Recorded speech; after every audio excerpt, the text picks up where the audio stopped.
Merci pour votre fidélité d'écoute et merci de nous recevoir sur la 95.5, le www.nanafm.tg ou encore sur le bouquet Canal Plus numéro 575. Merci et bonjour, bienvenue au premier numéro du débat de Nana FM de cette semaine. Tous les adolescents sont concernés par cette question, comment choisir son orientation post-bac, que faire plus tard. Certains savent déjà, dès qu'ils sont petits, qu'ils deviendront soit vétérinaires ou enseignants. D'autres ont du mal à choisir un métier qui leur donne envie. Comment aider les enfants à mieux orienter leur vie? C'est l'interrogation qui est la nôtre ce matin. Et pour en parler, je reçois deux personnes sur le plateau. À ma gauche, M. Raoul Tokba et à ma droite, M. Tété Yao Seyra. Ils sont respectivement directeurs exécutifs et présidents du conseil d'administration de l'Organisation africaine pour l'éducation et la culture, ONG APEC. Messieurs, bonjour. Bonjour. Merci d'avoir accepté notre invitation. Merci à vous aussi. Les auditeurs, vous avez donc la possibilité d'intervenir dans ce débat sur nos deux numéros, 91 09 71 71 ou le 96 61 58 58. Je suis Norbert Douadi et Romain Aziablé assure la mise en onde. Pas encore, merci pour votre fidélité d'écoute à Nana FM. Alors, monsieur Raoul, bienvenue. Je pense que c'est la première fois pour vous d'être sur le plateau de Nana FM, bien que vous êtes journaliste. Alors, je vous donne la possibilité de nous présenter un peu l'ONG OAPEC.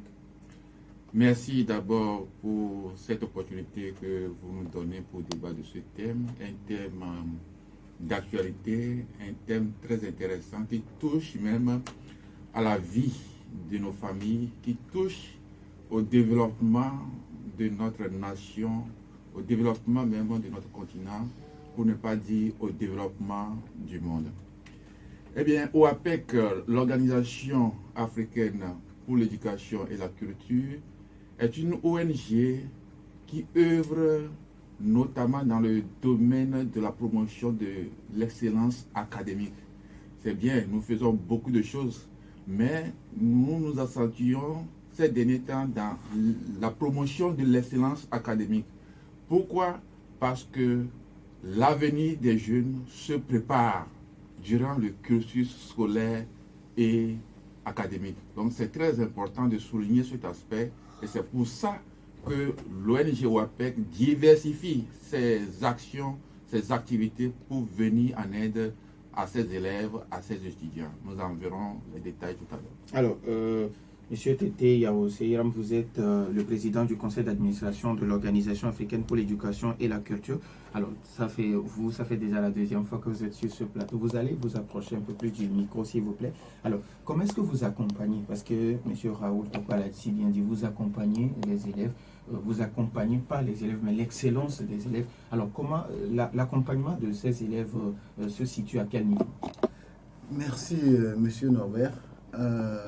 J'aimerais un peu recadrer un peu le débat du jour parce que le thème même parle de comment accompagner les enfants à la réussite.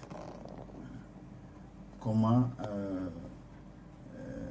accompagner les enfants, comment faire en sorte qu'un enfant puisse réussir. Pas réussir seulement à l'école, mais réussir dans la vie. Voilà. Donc c'est la planification. Le thème. Voilà. Comment planifier l'avenir des enfants. Est-ce qu'on peut les aider à réussir dans la vie. Voilà.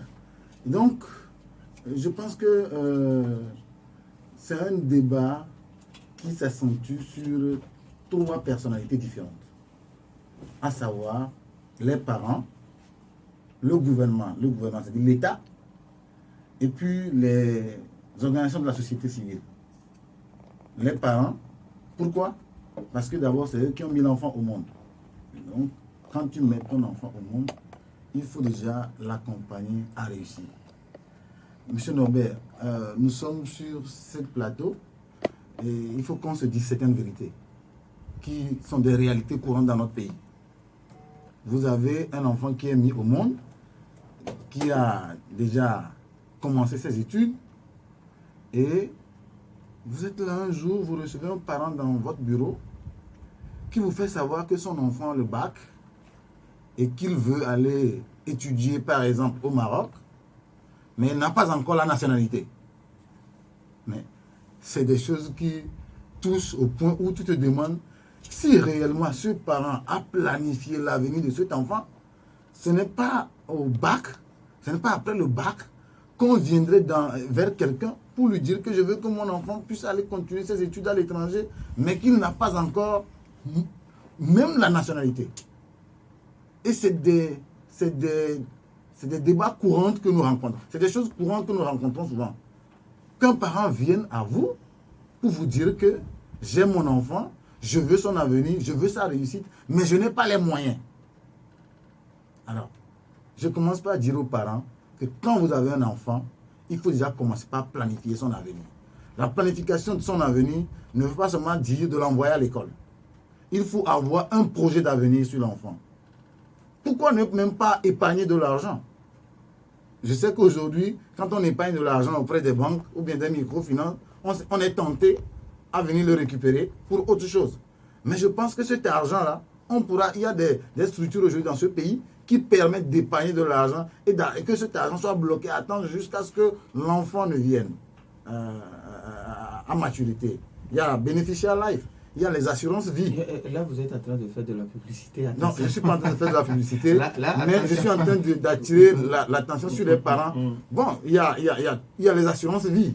Ouais. Il y a beaucoup de structures qui sont là, qui peuvent vraiment aider les parents à épargner de l'argent, un peu, afin d'assurer le cursus scolaire de leurs enfants. Alors, maintenant, ça, c'est du côté des enfants. Ça, maintenant, du côté de l'État, quelle doit être la responsabilité de l'État doit mettre les moyens aussi à la disposition. Quand je parle des moyens de l'État, c'est les écoles. Bien sûr qu'ils en font. Mais même si on les félicite, je continue pas à dire que c'est très, très insignifiant. Oui. Monsieur Norbert, aujourd'hui, les élèves en classe de terminale C sont en train de fuir parce qu'ils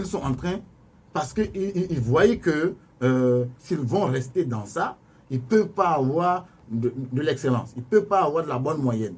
Et là, déjà, vous voyez que le projet d'avenir que cet enfant a, en choisissant la série C, est en train de se perdre. D'autres vont en série D pour faire la terminale.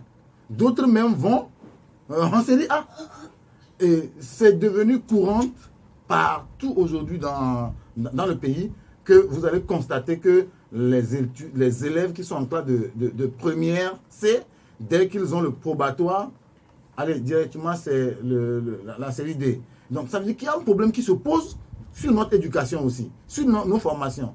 Non seulement ça, nous n'avons pas à suffisance d'écoles qui peuvent accueillir nos enfants. Et on n'a pas il n'y a pas des cellules d'orientation pédagogique de ces jeunes-là, afin de leur permettre véritablement à s'insérer sur les différents programmes d'études qui sont là. Et donc l'État doit, de nos jours, vraiment revoir ça. Nos programmes de formation,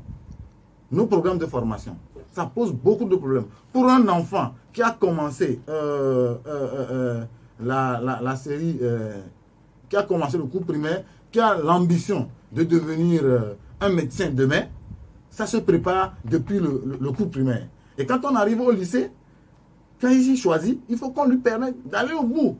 Maintenant, si à un moment donné, il doit dévier, ça chamboule tout son programme dans la tête, et ils finissent par sortir et se disent, mais je ne sais pas ce que je vais faire. On a beaucoup de jeunes qui se présentent à nous. Quand tu lui demandes, jeune homme, tu as eu ton bac avec mention bien, qu'est-ce que tu comptes faire dans l'avenir? Ils vont te dire, je ne sais pas encore. Et l'autre, monsieur Norbert, l'autre chose que l'État ne doit pas oublier, c'est l'encouragement à l'excellence.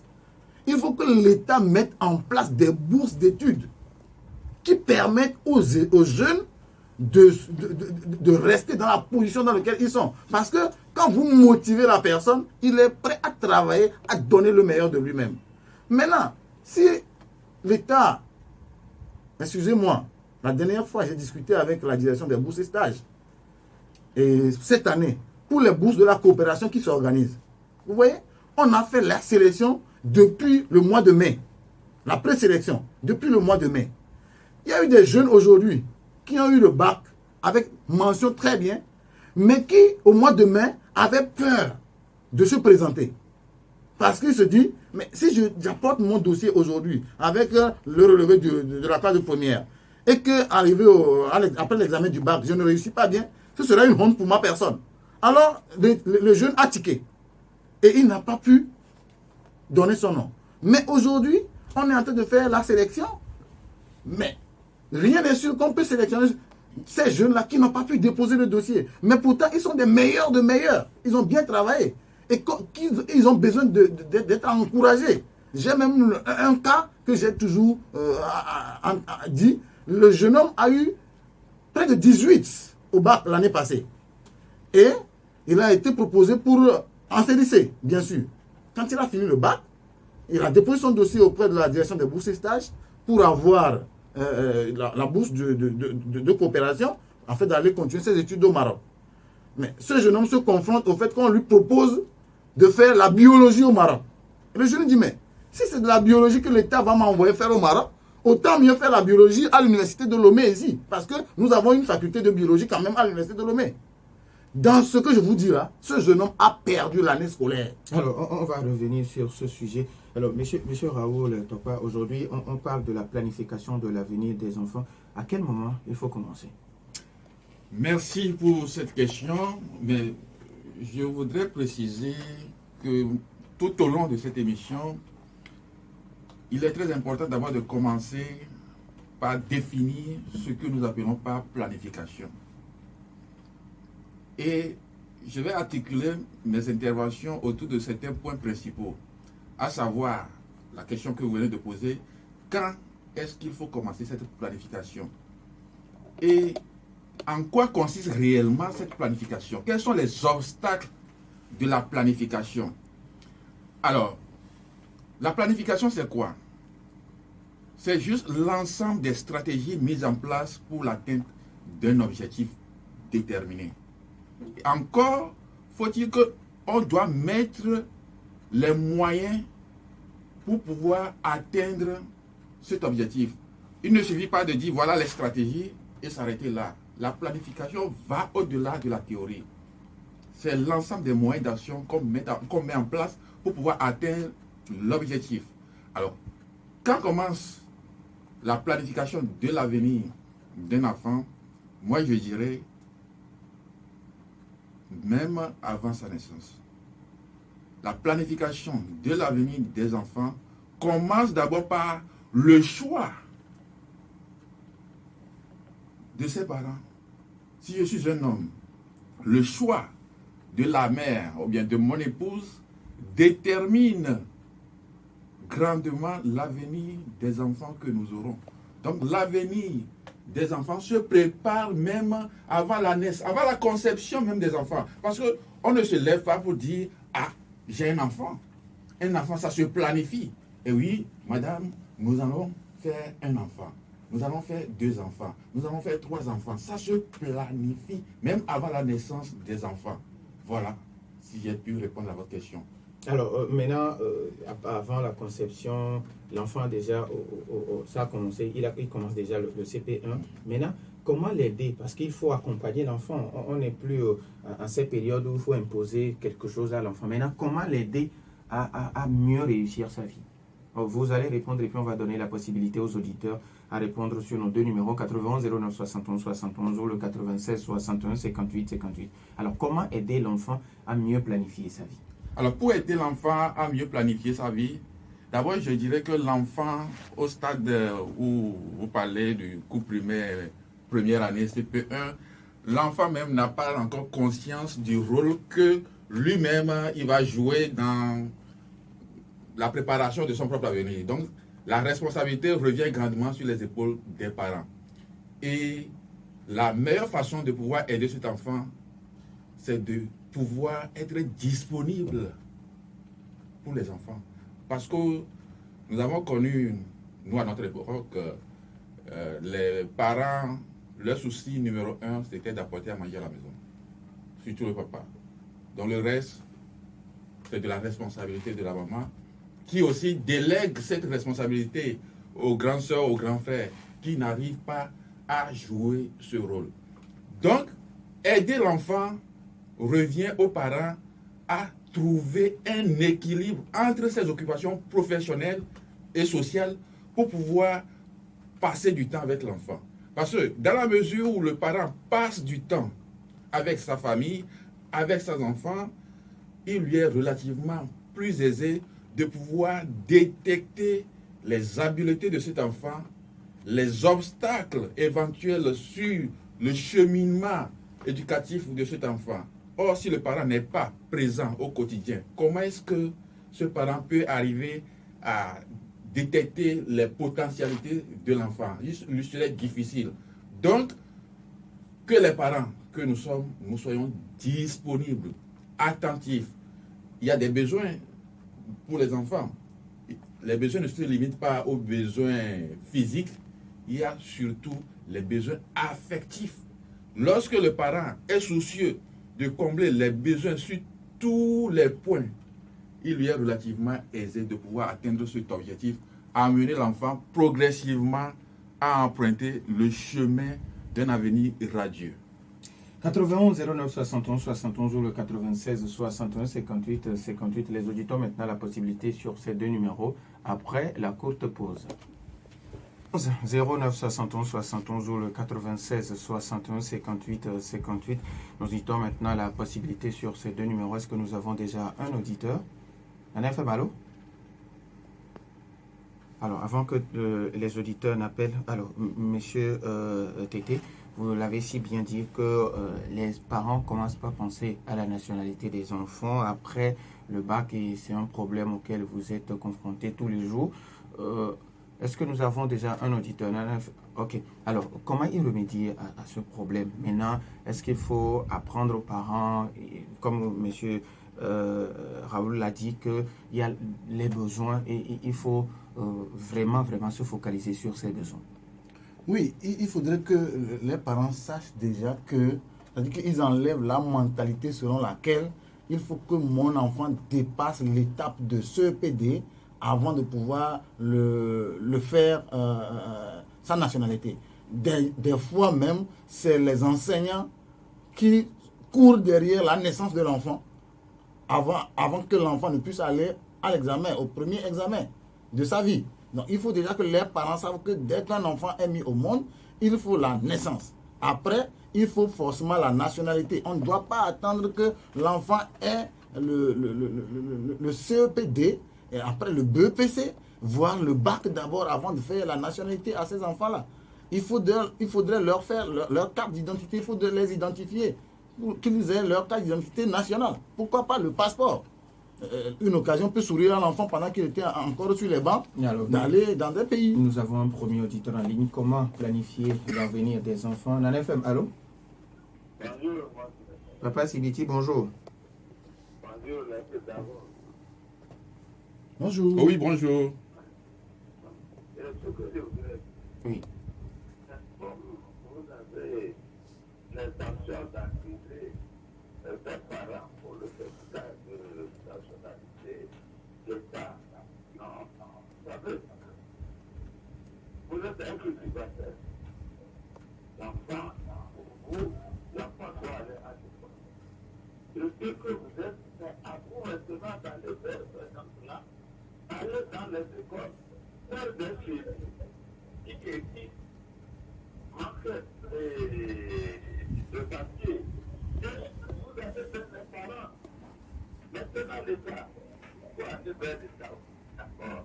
Mais l'orientation, l'enfant se prend déjà même vers le CP2, l'enfant fait, je l'ai dit, monsieur, mon directeur, qui est là-bas, le journaliste, ne va pas me dire. L'orientation, le premier orientateur, c'est l'enfant. Parce que c'est par rapport à moi. C'est l'enfant qui m'entend. Je vais être journaliste, je vais être pédagogue, je vais être enseignant. Et quand les gens disent, moi, je pense celui qui le met à vous à son âme. C'est comme ça. Aujourd'hui, l'orientation, elle a des problèmes. L'enfant qui se dit, je vais être docteur. Vous avez les masques qui mettent le boulot. Sinon, c'est là qu'il y a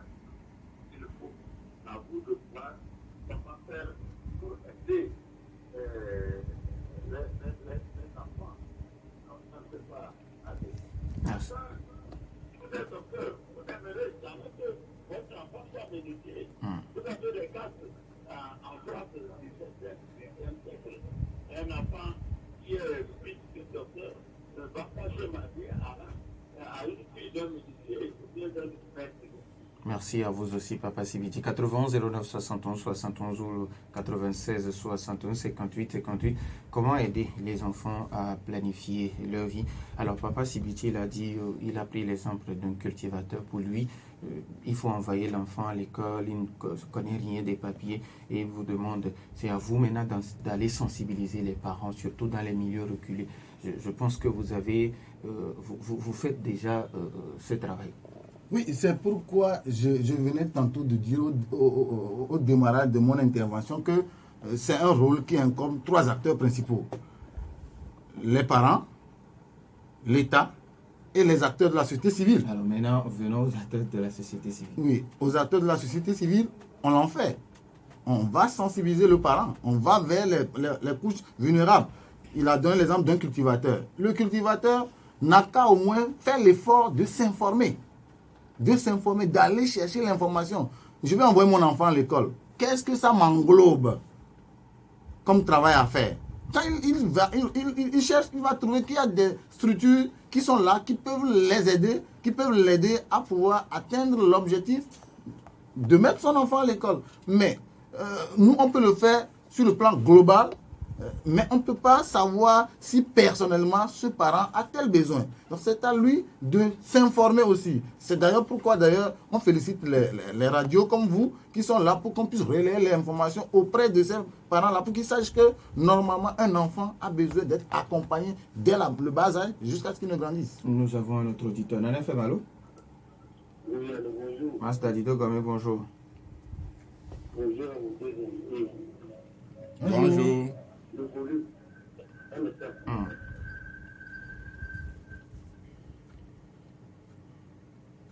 Allô? Oui, allô, allez-y maintenant. Je pense que ça va. Oui, ça va. Ok. Hier, l'invité dit que pour l'orientation de la planification scolaire, il y a les parents, en effet c'est vrai. Et puis là, moi je vais m'appesantir un peu sur le cas qu'on y a là.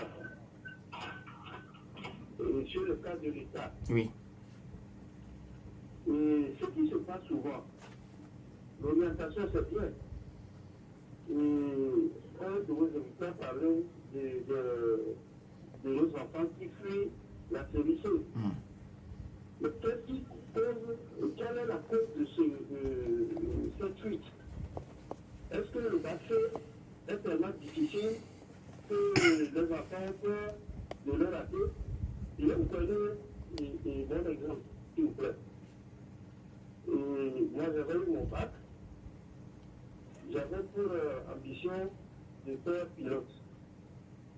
Mais au Togo, il n'y a pas d'école pour devenir pilote. Il n'y avait pas aussi de bourse dans ce sens.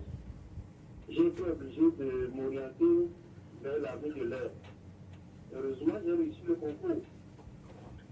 Et en discutant avec un officier supérieur aujourd'hui décédé, il m'a dit, pourquoi tu veux faire l'armée? J'ai dit, non, je ne suis pas venu pour faire l'armée, je suis venu pour devenir pilote, parce que j'ai appris qu'après 10 ans, je pourrais donner ma démission pour aller dans le privé. Et excusez-moi un petit peu, hein. Oui. Il m'a dit carrément que votre pays,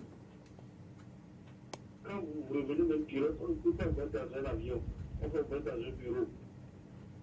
Vous voyez que c'est des choses qui sont vraiment difficiles à entendre. Donc au niveau de l'État, il faudrait qu'on change de paradigme, qu'on ne tienne pas compte de la cohérence des enfants, mais de ce que l'enfant a dans la tête. Merci, bonne journée. Merci et bonne journée. 91 09 71 71 ou le 96 61 58 58. Alors, vous parliez entre-temps des enfants qui fuient la terminale C. Alors, ils demandent, est-ce que vous êtes allé chercher la cause de cette fuite? Est-ce que c'est parce que le bac C est un peu difficile à décrocher? Voilà. Bien sûr, c'est parce que le contenu du programme du bac pose problème aujourd'hui. Ça, il faut que l'État le sache. S'ils veulent, qu'on nous appelle, qu'on leur dira le problème que ça pose.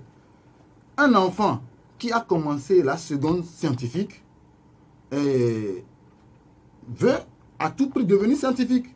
Maintenant, s'il doit, après tout, dévier vers même la série A, c'est que ça pose problème. Alors même que l'État encourage la série C, l'État encourage les sciences, en créant même les lycées scientifiques. Et donc, moi, je pense que l'État, on doit revoir le programme de la série C. Ça c'est vraiment crucial. C'est un problème très, très crucial. Cette année, j'ai visité certaines des grandes écoles, lycées de la place. Il y a eu de ces cas. Plein. Alors, l'État doit revoir carrément ça. Alors, monsieur Raoul, Mas Dadido Gomé, il a dit il faut changer vraiment de paradigme. Mais avant de répondre, nous avons un autre auditeur en ligne, en FM. Allô? Allô? Michel, bonjour. Oui, bonjour, monsieur Nalbert. Oui, allez-y, on vous écoute. Oui, bonjour aux invités. Bonjour. Bonjour. Et parlant de la difficulté de la série C, moi je crois qu'en réalité le problème ne se pose même pas en termes de difficulté. De difficulté. C'est parce que les enfants qui arrivent en première C, on les considère comme des cracks. Alors que ça ne doit pas être le cas.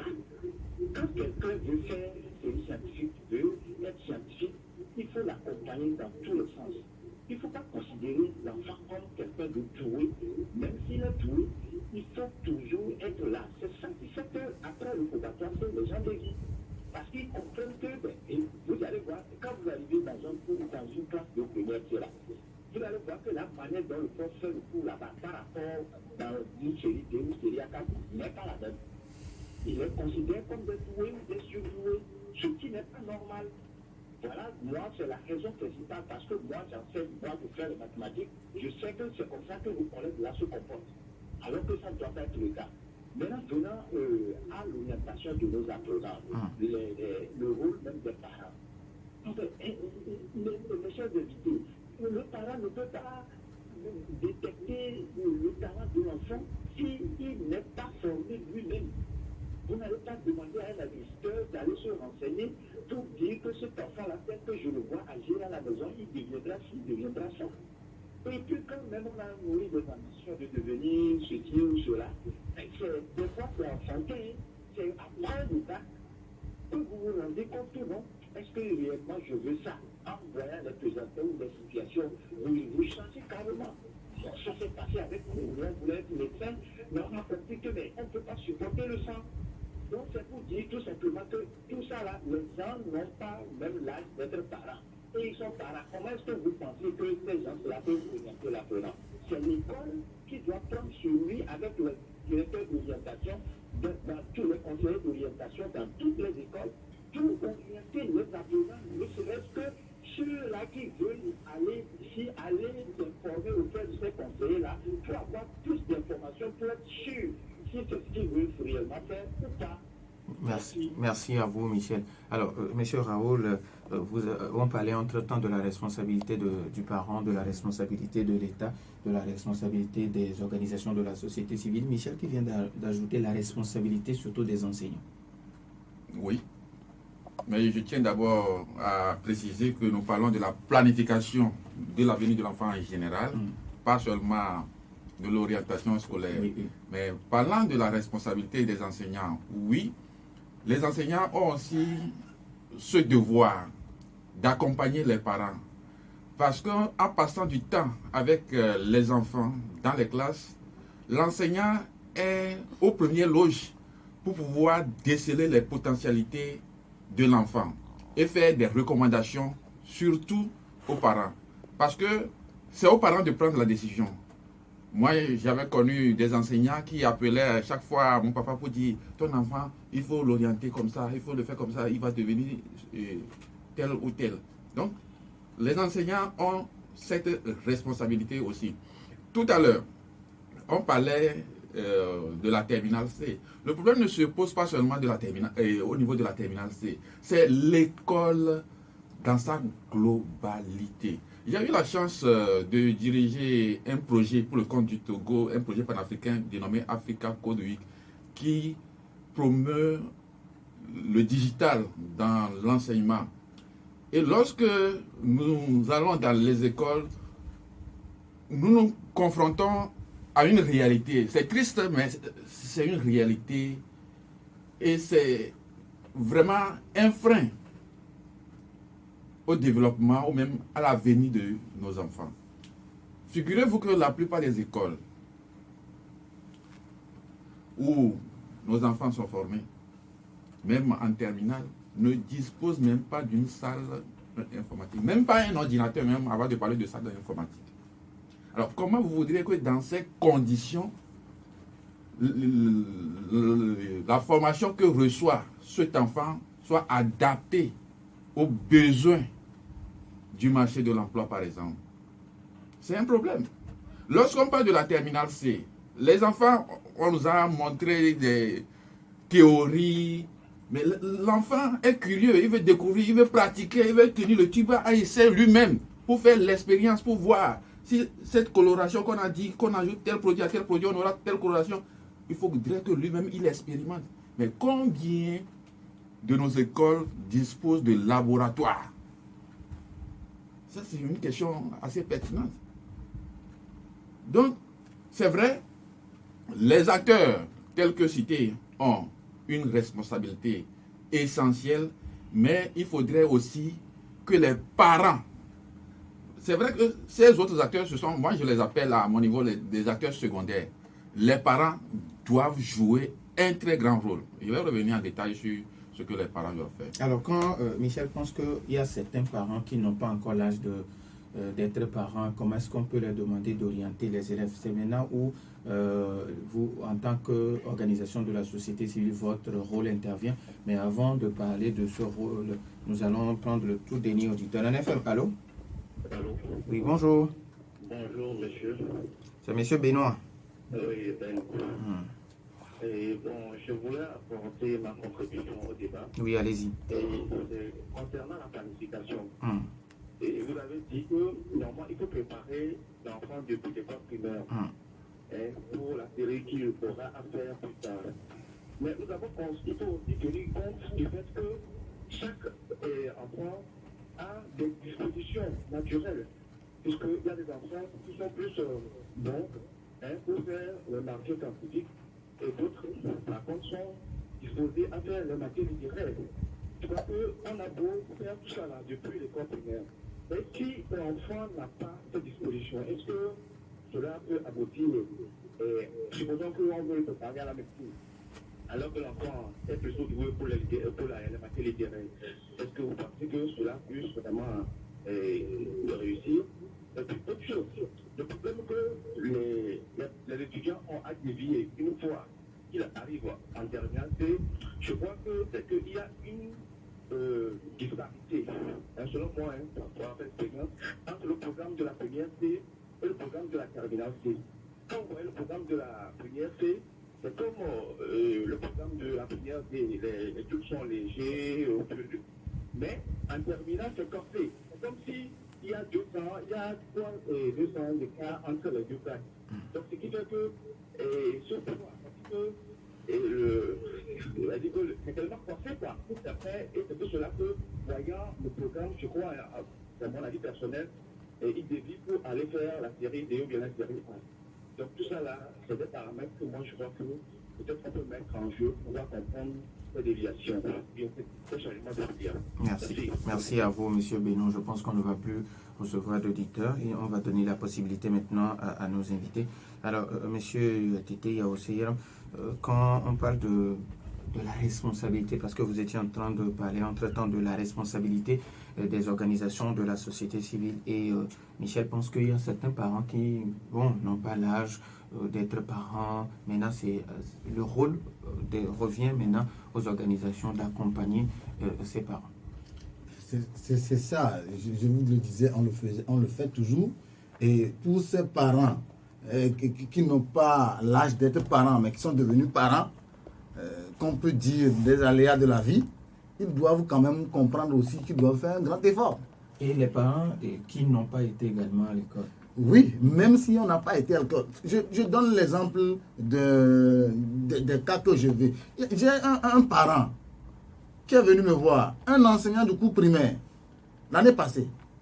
Et il dit, j'ai mon jeune qui a réussi au bac, je veux qu'il aille se former à l'international. Je veux qu'il aille chercher l'expérience professionnelle à l'international. C'est un enseignant du cours primaire.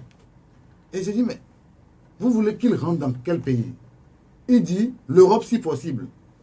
J'ai dit, mais monsieur, moi je n'ai qu'une possibilité de formation vers la Suisse. Ton enfant. Mais sauf que les conditions de logement sont un peu chères. Parce que moi, je vais, en tant qu'organisateur de la société civile, je vais discuter avec le partenaire universitaire à accorder une bourse, une scolarité gratuite pour l'enfant. Mais sauf que les charges liées au logement, à la vie, tout ça sont un peu énormes. Si tu peux aller discuter avec l'État, notamment la direction des bourses et stages, et qu'ils vont accepter prendre une partie en charge, moi je te garantis que je peux envoyer l'enfant. Tout de suite il m'a dit, monsieur Tété, c'est combien? Je lui ai dit, quand on évalue ça, on est à près de 10 millions. Il dit, je viens. Il fait le tour, il revient, il me dit, je suis allé chercher l'argent sur le compte de l'enfant. Alors voilà, je vous dis que ce jeune homme est actuellement à Genève, en train de se former. Vous voyez un peu. Maintenant, pour un parent qui est au cours primaire, c'est-à-dire il n'est pas trop exact, ni informé, mais il a préparé le départ de l'enfant. Quand je lui ai posé la question, mais monsieur, comment vous avez fait pour que ça n'arrive? Il dit, j'ai commencé par épargner depuis le cours primaire. Alors, le cas que vous donnez, le monsieur, c'est un enseignant. Il est conscient de la situation. Mais non, on parle des parents qui n'ont même pas fréquenté, des parents qui n'ont pas été à l'école. Mais ils doivent, même quand vous n'êtes pas à l'école, je connais une maman qui n'a jamais été à l'école. Elle le dit toujours à ses enfants. Je n'ai jamais allé à l'école. Je ne suis jamais allé à l'école. C'est pourquoi je veux que vous autres, vous alliez à l'école. Alors, elle fait tout pour s'informer. Elle vient demander des questions à plusieurs personnes. C'est comme ça qu'elle est devenue cultivée. Au point où ses enfants ont réussi. C'est une maman qui vend du jus au bord de la route. Mais aujourd'hui, qui a ses enfants qui fréquentent des grandes écoles de ce pays, qui sont dans des universités. Donc on n'a pas forcément besoin d'aller à l'école avant d'éduquer, avant d'accompagner, avant de planifier la réussite de l'enfant. Alors, monsieur... Oui, je voudrais répondre à cette question. Ce n'est pas parce que nos parents n'ont pas été à l'école qu'ils ne planifient pas notre avenir. Les parents, même les cultivateurs, bien dans les milieux les plus reculés, planifient l'avenir de leurs enfants. Mais ce que je voudrais souligner, nous devons savoir que la planification, elle est dynamique. Le monde change et nous devons vivre avec notre temps, comme le dirait l'autre.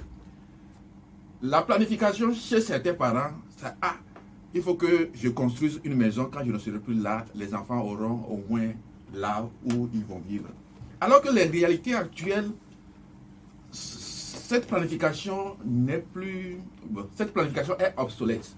Il faudrait que le parent, même s'il n'a pas été à l'école, soit orienté autrement. Et c'est là où les acteurs de la société civile interviennent. C'est là où les médias que vous intervenez.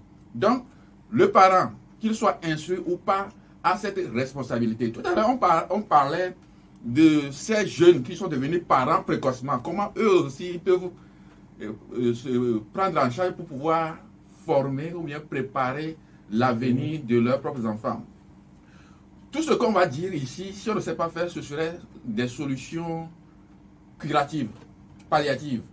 Mais la vraie solution, c'est de s'attaquer au problème en amont, en étant responsable. Lorsque le parent est responsable, il planifie au mieux l'avenir de ses enfants. Quand on parle de planification, on n'a pas le temps de développer tous les aspects. Il nous reste pratiquement 2 minutes. Oui. La planification englobe tout un tas de choses. Il y a même l'orientation spirituelle que vous donnez aux enfants. Lorsque vous donnez cette orientation spirituelle aux enfants, lorsque vous leur parlez de l'éducation sexuelle, l'enfant sait que il a une responsabilité pour sa sexualité. Il fera tout pour ne pas devenir parent précocement, pour l'exposer lui aussi à ce que nous assistons aussi. Donc, pour résumer tout, parents que nous sommes, jouons pleinement notre rôle de parents.